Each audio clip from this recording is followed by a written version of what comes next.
Demonstrators have taken to the streets to protest the economic crisis in the country.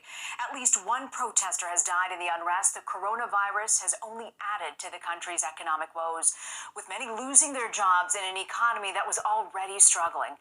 For more on this, I want to bring in CBS News foreign correspondent Imtiaz Tayeb. Imtiaz, can you explain exactly what is the situation right now in Lebanon? Rena, good to talk to you. Well, frankly, an explosive situation on the streets of Lebanon right now as protesters for the third day continue to defy coronavirus curfews and clash with security forces. Now, what really drove people out into the streets is when the country's currency lost, now get this, 75% of its value, sparking what is perhaps Lebanon's worst economic crisis since its 15-year civil war ended back in 1990.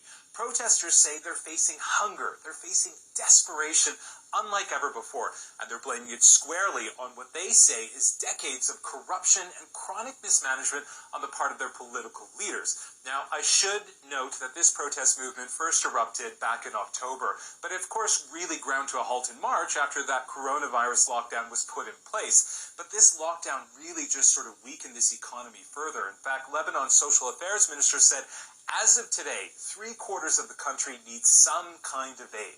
3/4 of the country, Rita.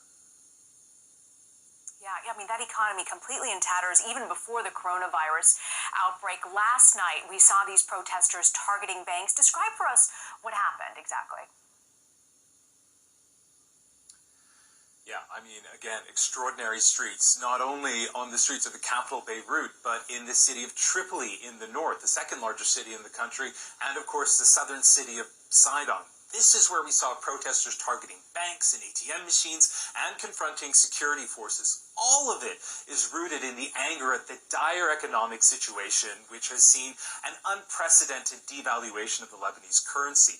But also, it's a symptom of the tight and often changing restrictions on how much money people can withdraw from their own bank accounts. These are restrictions that were put in place by the central banks. Now, these controls mean that people's foreign and domestic currency accounts are essentially restricted to only tiny amounts of money that they can pull out on any given day.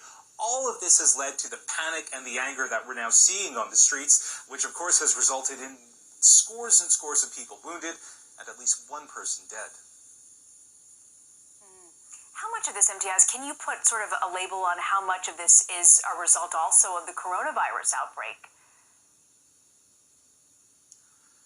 Yeah, very good question. I mean, the COVID-19 crisis and the resulting lockdown measures have only compounded the sort of poverty and economic hardship that most Lebanese face even before the virus. And if anything, has just further exposed and exacerbated these sort of economic problems which have been there for so long. And although people, it needs to be said, did stay home to protect themselves and their health, and of course the government enforced a lockdown which largely helped in limiting the spread of the disease, public trust continued to erode in political leaders' ability to help people weather this crisis and pull Lebanon out of its worst economic crisis in many, many years. Now, very quickly, Rena, I just want to end with a note from the U.S. State Department. Its top diplomat in the Middle East has urged Lebanon to prove its, quote, commitment to reforming its economy to secure international assistance, saying that Lebanon needs money, needs support from other countries, but it's not going to get it until it reforms. Rena. Interesting warning there from the State Department. I want to thank you very much, Imtiaz Tayeb, joining us from our London bureau. Thank you.